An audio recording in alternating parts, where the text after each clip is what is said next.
Presiden Joko Widodo melakukan pertemuan dengan Presiden Amerika Serikat Joe Biden di The Apurva Kempinski, Bali, Senin 14 November.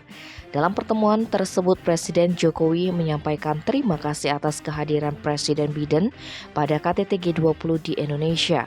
Melalui pertemuan tersebut, mantan Gubernur Jakarta ini mengharapkan adanya kerjasama konkret yang dapat membantu pemulihan ekonomi global.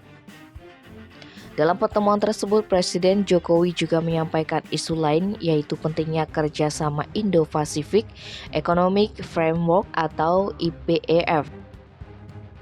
Indonesia berkomitmen untuk memberikan dukungan dan berpartisipasi penuh pada IPEF.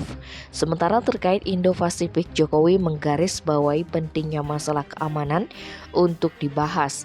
Namun kerjasama ekonomi Indo-Pasifik juga tidak kalah penting dan perlu terus diperkuat. Sementara itu, sisi lain kelengkapan pengawalan Presiden Amerika Serikat Joe Biden memboyong kendaraan kepresidenannya, yakni limusin anti peluru Cadillac One, untuk digunakan selama mengikuti KTT G20 di Bali 15 hingga 16 November 2022. Tentunya mobil berjuluk The Beast itu memiliki iring-iringan super ketat dari Secret Service Amerika. Tim Bali Express melaporkan.